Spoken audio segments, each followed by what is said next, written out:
Hello student, स्वागत है आपका आईसीटी वर्चुअल क्लासेस में। मैं हूं कविता, आपकी साइंस टीचर। उम्मीद करती हूं आप सभी अच्छे होंगे और स्वस्थ होंगे।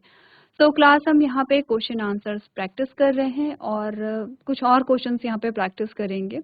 उससे पहले प्रीवियस जो क्वेश्चंस है वो देख लेंगे आपने कौन कौन से क्वेश्चंस यहां पे डिस्कस किए हैं। तो आइए चलते हैं स्मार्ट बोर्ड की तरफ। चलिए, तो प्रीवियस लेक्चर का जो लास्ट आपका क्वेश्चन है वो आपसे पूछा गया है कि मनुष्यों में परिवहन को समझाइए। तो सबसे पहले हमने ये डिस्कस किया था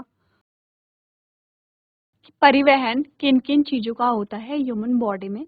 हमने कहा ऑक्सीजन का होता है, कार्बन डाइऑक्साइड का होता है, ग्लूकोज का होता है, हार्मोन्स का होता है, जो वेस्ट मटेरियल है उसका होता है। कैसे होता है?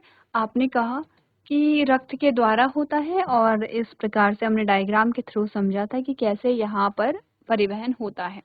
चलो, अब सारे क्वेश्चंस को एक बार रिवाइज कर लेते हैं।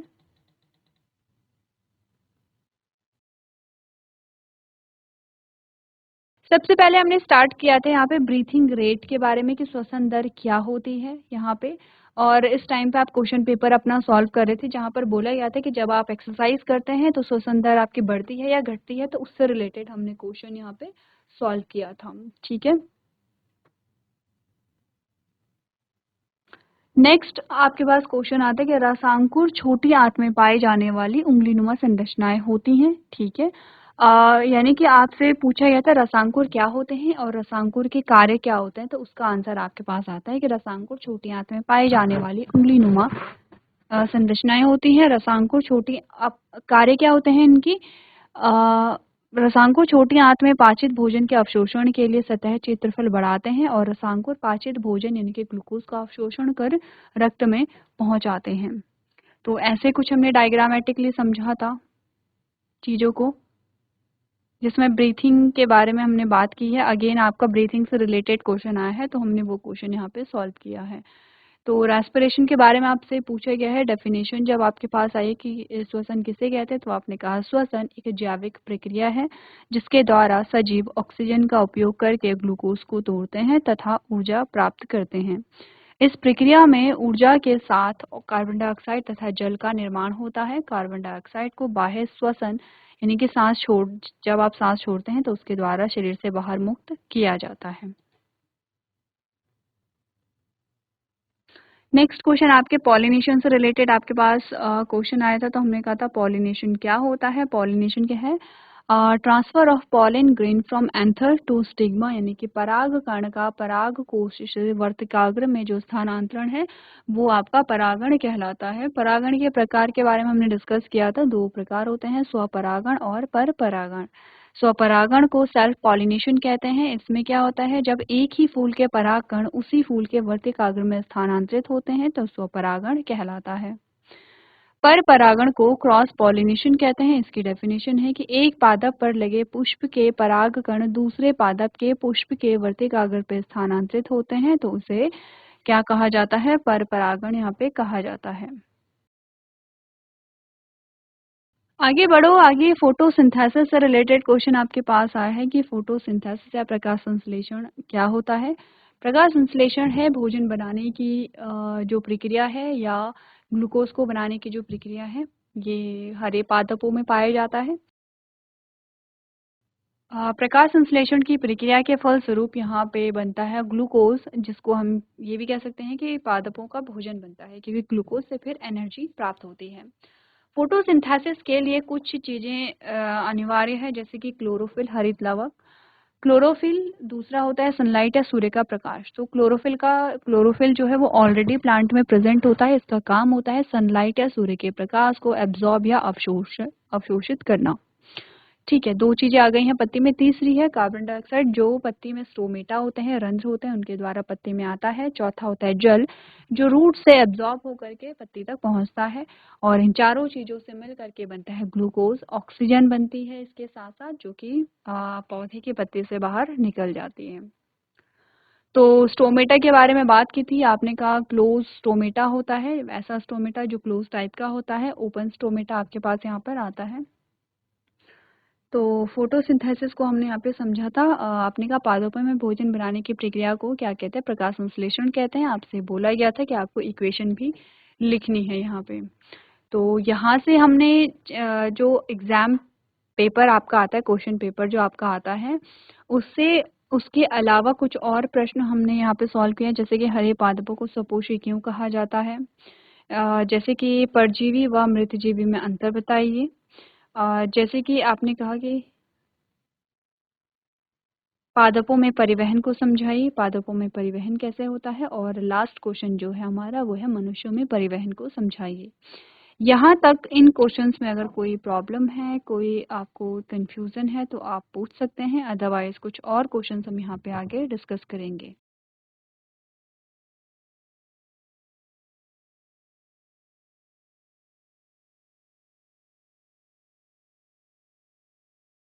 चलिए आगे बढ़ते हैं और एक क्वेश्चन मैं आपको दे रही हूँ जो आपको यहाँ पे सॉल्व करना है। तो क्वेश्चन है मैच द फॉलोइंग।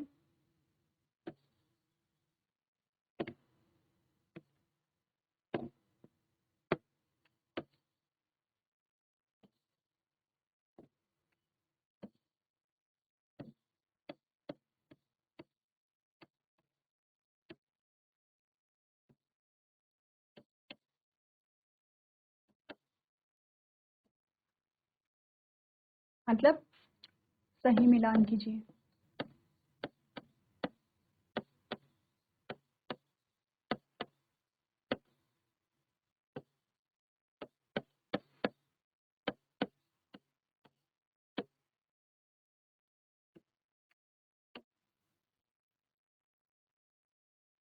आपको सही मिलान करने हैं। आपके पास जो कॉलम आता है वो column first and column second आपके पास आएगा। ठीक है, सबसे पहला आपके पास आता है रंध्र। रंध्र को हम स्टोमेटा कहते हैं। ठीक है, दूसरा आता है जाइलम।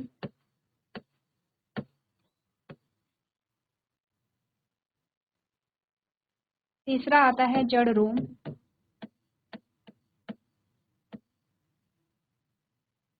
चौथा आता है फ्लोएम। ठीक है,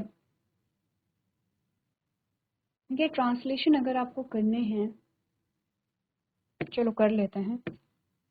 ठीक है, रंध्र को हम कहते हैं स्टोमेटा, जाइलम को जाइलम ही हम कहते हैं,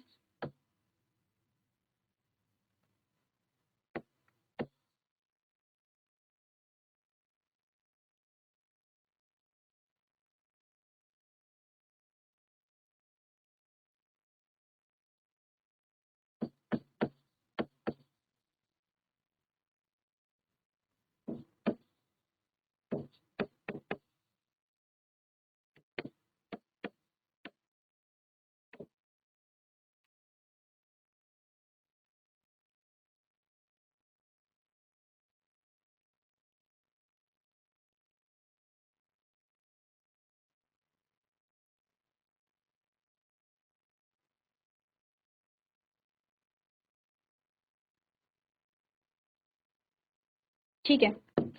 कॉलम सेकंड देखो, अब कॉलम सेकंड में आपको क्या क्या चीजें बताई गई हैं।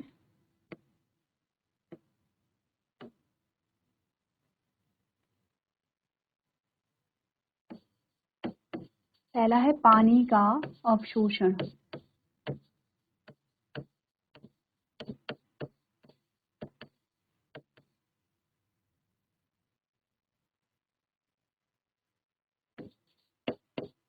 दूसरा है वाष्पोत्सर्जन।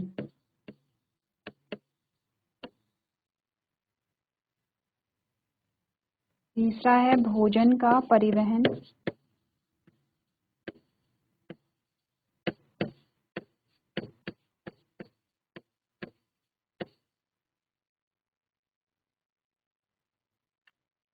चौथा है कार्बोहाइड्रेट का निर्माण।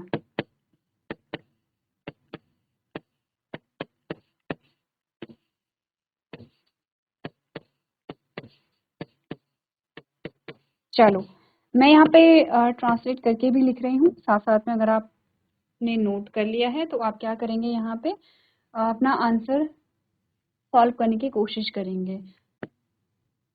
तो ये है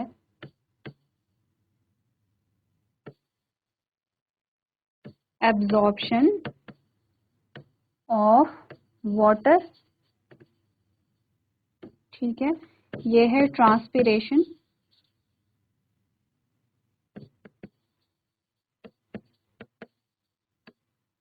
ठीक है। ट्रांसपोर्ट ऑफ फूड,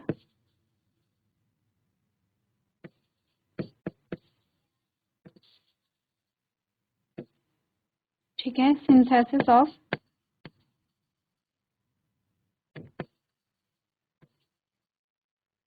कार्बोहाइड्रेट,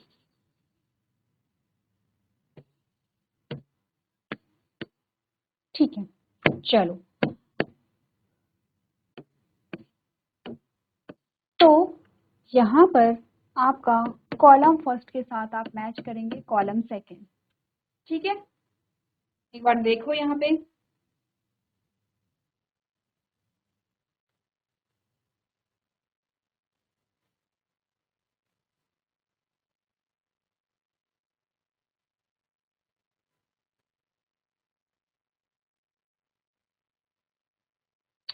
एक और था यहाँ पे ट्रांसपोर्ट ऑफ वाटर,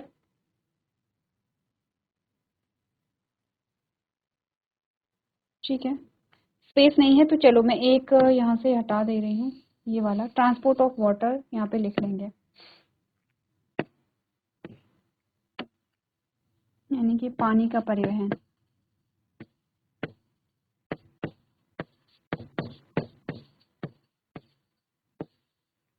एक एक्स्ट्रा था इसमें, लेकिन स्पेस नहीं है तो हम सिर्फ चार चार ही करेंगे, यानी कि ट्रांसपोर्ट ऑफ वाटर।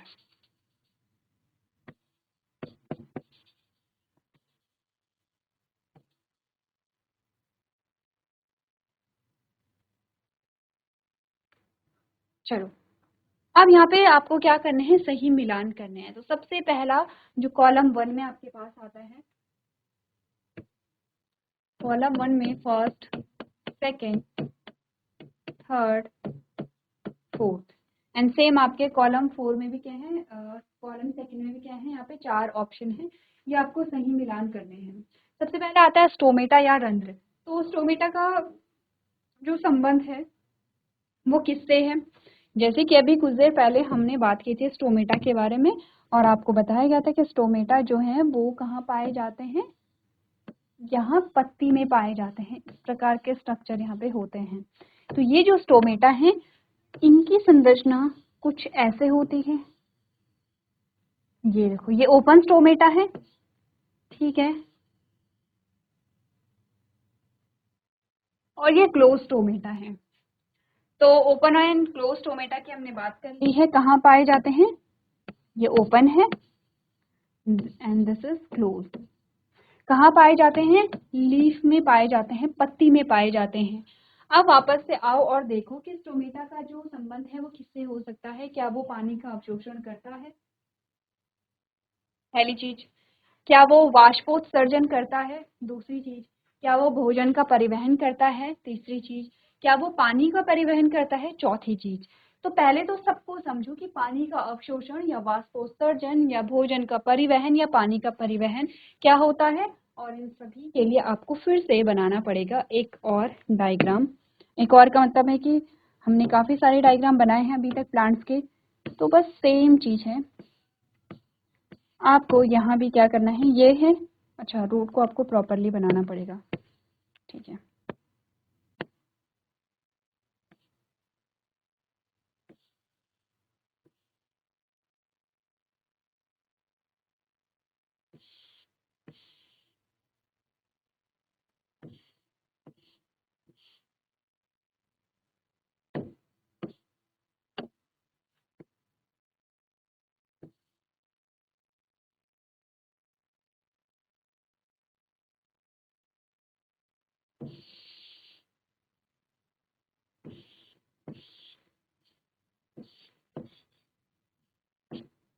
ठीक है, ये रूट्स हैं, और रूट्स पे रूट सिस्टम पढ़ा है हमने, root system and shoot system.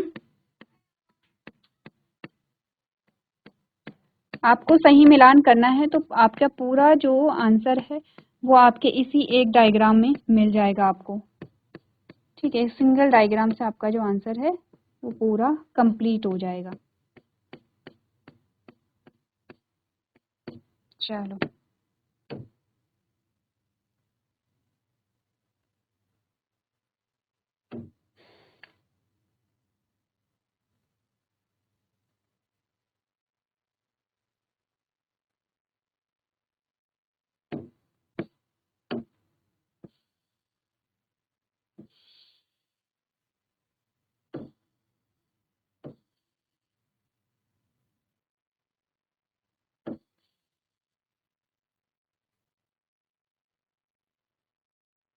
इसके अलावा हमने क्या बात की थी यहाँ पे? हमने स्टोमेटा की बात की थी। तो स्टोमेटा को, ये है, यहाँ पे पाया जाता है स्टोमेटा। हमने कहा कि ये स्टोमेटा क्या करेगा? क्या पानी का एब्जॉर्प्शन करेगा, या आपने कहा कि ये क्या करेगा? पानी का एब्जॉर्प्शन करेगा या बाष्पोत्सर्जन करेगा, भोजन का परिवहन करेगा या पानी का परिवहन करेगा? ये सारी चीजें हमारे पास ऑप्शन में हैं। अच्छा, ये हमारे पास आ गया है, डायग्राम हमारे पास आ गया है। अब एक और डायग्राम में चलते हैं वापस। यहाँ पे आ जाओ। यहाँ पर सेम आपके पास स्टोमेटा है। स्टोमेटा जो है उसके द्वारा वो क्या क्या चीजें हो रही हैं वो देखो, ध्यान से देखो। पहली चीज तो आप यहाँ पर देखेंगे, यहाँ पर ये वाली जो चीज है, यहाँ पर आप क्या देख रहे हैं? स्टोमेटा से कोई तो चीज है, यहाँ पे स्टोमेटा से कोई तो चीज है जो अंदर जा रही है। कौन सी चीज है? वो एक गैस है जो कि कार्बन डाइऑक्साइड है।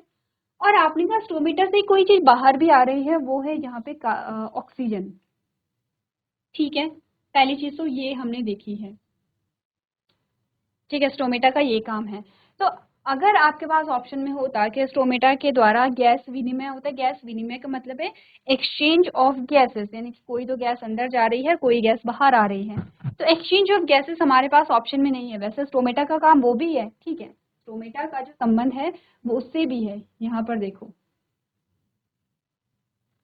लेकिन हमारे पास वो ऑप्शन में ही नहीं है। ऑप्शन में हमारे पास कहीं भी ऐसा नहीं है कि जो स्टोमेटा है उसका संबंध क्या है, गैस विनिमय से है। वो तो कहता है कि या तो ये पानी का अवशोषण कर रहा है, या तो ये वाष्पोत्सर्जन कर रहा है, या ये पानी भोजन का परिवहन करेगा, या पानी का परिवहन करेगा। तो आपको सही मिलान कैसे करने होते हैं? जो जिससे संबंधित होता है।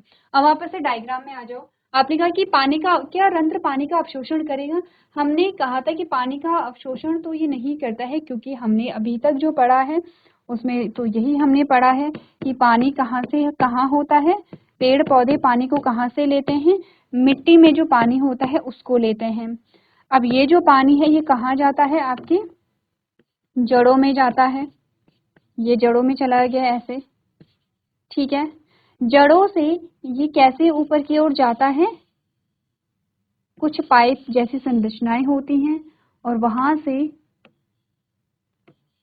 ये जो पानी है वो ऊपर की ओर जाता है। अच्छा, ये जो पानी ऊपर की ओर जाता है ये कैसे जाता है?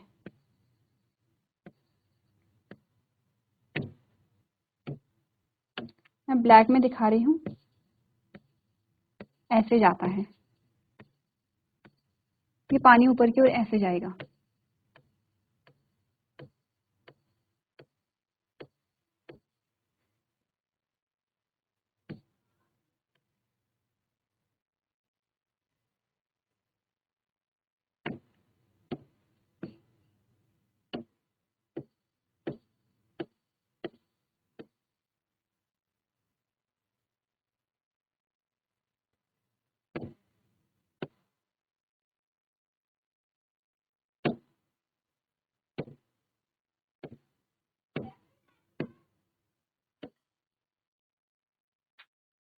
ये आगे है पानी यहाँ तक, ठीक है। तो हमने देखा कि पानी का अवशोषण स्टोमेटा तो नहीं कर रहा, ठीक है, स्टोमेटा पानी का अवशोषण कर ही नहीं रहा है। दूसरा, स्टोमेटा कर क्या रहा था? गैस एक्सचेंज में, यानी कि गैस विनिमय में मदद कर रहा था, जो कि हमारे पास ऑप्शन नहीं है। तो इसी प्रोसेस को पूरा देखो। जब ये पानी ऐसे जाता है तो पानी होता है अभी तरल अवस्था में। पानी की अवस्थाएं आपने पढ़ी होंगी। पानी की, वाटर के जो यहाँ पे स्टेट होती हैं वो 3 अवस्थाएं होती हैं। आप कहते हैं कि जो पानी है जब वो तरल अवस्था में होता है तब आप उसको पीने के लिए यूज करते हैं, आप उसे पौधों में डालते हैं, तरल अवस्था में होता है। जब पानी ठोस अवस्था में होता है तो आप उसे बर्फ का नाम दे देते हैं, ठीक है। जब पानी गैस अवस्था में होता है तब आप उसे वाष्प कहते हैं। जैसे कि जब पानी गर्म होता है, जब पानी खौलता है तो उससे भाप निकलती है, वो वाष्प होती है। तो जब पानी ऊपर जा रहा है तो अभी तक जो पानी है वो किस अवस्था में है आपके पास? पानी अभी तक तरल अवस्था में है। तरल अवस्था लिक्विड, लिक्विड कहते हैं, तो उसको हम क्या कहते हैं? एल से दिखाते हैं, ब्लैक में ही लिखती हूँ, कंप्लीटली विजिबल होगा। तो अभी तक पानी जो है वो तरल अवस्था में है। चलो थोड़ा सा बड़ा लिखते हैं। अभी तक पानी जो यहाँ पे था, पानी वो कैसे था? तरल अवस्था में था। तो हमने बोला ये पानी है तरल अवस्था में, यानी कि लिक्विड, जो यहाँ पे कंडीशन होती है। अब जब क्या हो रहा है, पौधे को लगातार पानी मिल रहा है, आप देते जा रहे हैं, देते जा रहे हैं पानी को, तो इससे क्या होगा? इससे होगा ये कि पानी जो पौधा है उसमें पानी की अधिकता हो जाएगी। पानी में पौधे में काफी सारा पानी जो है वो एकत्रित हो जाएगा। एक्स्ट्रा जो पानी है, जो एक्स्ट्रा पानी होता है, क्योंकि आवश्यकता से अधिक अधिक अगर पानी हो गया है पौधे में तो ये पौधा क्या करेगा? उसे बाहर निकालता है। अब ये तरल अवस्था में जो पानी है ये कैसे हो जाएगा? गैसीय अवस्था में परिवर्तित हो जाएगा। ये पानी जो तरल अवस्था में था वो गैसीय अवस्था में परिवर्तित हो जाता है, यानी कि अब पानी वाष्प बन जाता है। ये जो पानी है ये स्टोमेटा से बाहर निकल गया है। ये पानी है H2O, यानी कि पानी, और G फॉर गैस, गैसीय अवस्था में है, यानी कि वाष्प के रूप में ये पानी यहाँ से निकल गया है। स्टोमेटा का एक और काम हमें मिल जाता है। अब अभी तक तो सिर्फ हम यही कह रहे थे कि गैसीय विनिमय में या गैसीय आदान प्रदान में काम कर रहा है। अब हमने कहा पानी जो है, स्टोमेटा जो है वो पौधे से एक्स्ट्रा पानी को बाहर निकालता है। अच्छा, इस प्रोसेस को, इस प्रक्रिया को एक नाम दिया जाता है, और इस प्रक्रिया का नाम है यहाँ पे, क्या नाम है?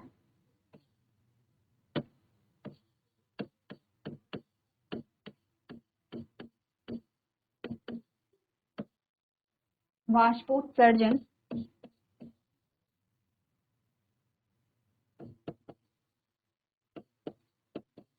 या ट्रांसपिरेशन। पहली चीज, मतलब हमें ये पता चला है, कि कॉलम 1 में जो फर्स्ट हमारे पास क्या आता है, रंध्र आता है, उसका सही मैच जो है वो क्या है? यहाँ पे वाष्पोत्सर्जन है, यानी कि स्टोमेटा का जो काम है वो क्या है? यहाँ पे वाष्पोत्सर्जन या ट्रांसपिरेशन है, ठीक है। अब दूसरा आ जाओ, जाइलम। अब हम बताएंगे जाइलम का क्या काम है। क्या जाइलम पानी का अवशोषण कर रहा होगा, या भोजन का परिवहन कर रहा होगा, या पानी का परिवहन कर रहा होगा? तो फिर से इमेज में आ जाओ। अच्छा, यहाँ पर हमने क्या बोला है? हमने बोला कि पानी जो है वो जड़ से होते हुए तने में जाता है, तने से होते हुए पत्तियों में जाता है, लेकिन एक पाइप जैसी संरचनाएं हम देख रहे हैं जिसके माध्यम से पानी जो है वो पौधे के हर भाग में जाता है। अच्छा, इस पाइप जैसी संरचना को क्या नाम दिया जाता है? यहाँ पे इसको नाम दिया जाता है जाइलम, ठीक है। क्या कहते हैं इसको? जाइलम कहते हैं। इसका मतलब क्या समझे? इसका मतलब आप ये समझे कि जो कॉलम 1 का सेकंड है, जिसको हम जाइलम कह रहे हैं, उसका संबंध किससे है? यहाँ पे पानी के परिवहन से है। यहाँ पे है, क्या करेगा ये? पानी का परिवहन।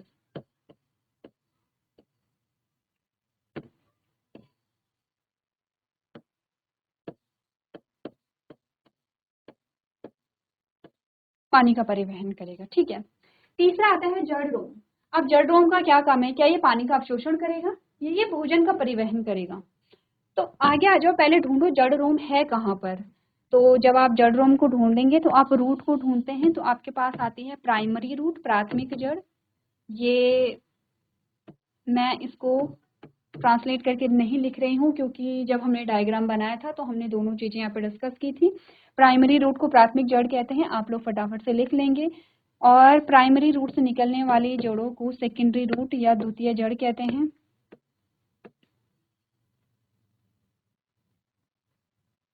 देखो सेकेंडरी रूट से टर्शरी रूट भी निकल सकती है, यानी कि तृतीय जड़ें भी निकल सकती है। आप समझ रहे हो कि जो मुख्य जड़ है वो मेन जड़ होगी और वो कैसी होती है, काफी मोटी होती है। उससे जो शाखाएं निकल रही हैं वो द्वितीय जड़ें हैं। द्वितीय जड़ों से फिर से क्या निकलेंगी यहाँ पे, जैसे कि देखो देखो ये द्वितीय जड़ें थी और इन द्वितीय जड़ों में फिर से शाखाएं बनी और इन्होंने तृतीय जड़ें बना दी। तो ऐसे तो बनती रहती हैं, लेकिन फाइनली हम देखते हैं कि जड़ों पे, द्वितीय जड़ या तृतीय जड़ पे छोटे छोटे संरचनाएं होती हैं। वो बहुत छोटी होती हैं, बहुत पतली होती हैं, जैसे बाल होते हैं वैसी होती हैं। अब ऐसा नहीं कि वो ब्लैक कलर के होंगे जैसे बाल होते हैं, नहीं, वो ऐसे होंगे जैसे रूट का कलर होगा, उनका कलर भी वही होता होगा, वही होता है। आप देख सकते हैं किसी पेड़ को, किसी पौधे को जैसे आप उखाड़ेंगे तो आपको छोटी छोटी संरचनाएं दिखेंगी, जैसे कि हमने यहाँ पर ये दिखा रखी हैं ब्लैक कलर में। तो इनका नाम होता है, इनको कहते हैं रूट हेयर या जड़ रोम। इनका काम क्या होता है, एक्चुअली में जो पानी का अवशोषण होता है जड़ के द्वारा, वो किस पार्ट के द्वारा होता है, रूट हेयर के द्वारा होता है। तो रूट हेयर एक्चुअली में पानी को एब्जॉर्ब करती हैं और सेकेंडरी रूट में पहुंचाती हैं। सेकेंडरी रूट से ये प्राइमरी रूट में जाता है और प्राइमरी रूट से फिर जाइलम के द्वारा पौधे के हर भाग में पहुंचाया जाता है। यानी कि हम कह सकते हैं कि जो कॉलम फर्स्ट का जो थर्ड ऑप्शन है, दैट जड़ रोम को रूट हेयर कहते हैं, उसका संबंध किससे है, पानी के परिवहन, पानी के अवशोषण से होगा। परिवहन तो जाइलम करेगा, पानी के या पानी का अवशोषण ये करेगा, ठीक है। अवशोषण और परिवहन में अंतर तो पता है ना। अवशोषण मतलब होता है सोखना, ये सोखेगा पानी को, अंदर लेगा पौधे के, ठीक है।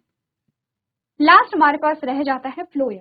अच्छा, फ्लोएम में क्या होता है, यहाँ पे देखो पौधे में बनता है यहाँ पर खाना, ग्लूकोज बनेगा, ऐसे ये ग्लूकोज बन गया है, पिंक कलर में बना देते हैं ग्लूकोज को, चलो ये ग्लूकोज बन गया है। अब यहाँ पर जब ये ग्लूकोज बना है तो यहाँ पर एक और पाइप निकलता है, ऐसे एक और पाइप निकलता है, ये पाइप ऊपर की ओर भी जाएगा, ऊपर के भागों में भी जाएगा, नीचे के भागों में भी जाता है और जड़ तक जाता है ये पाइप।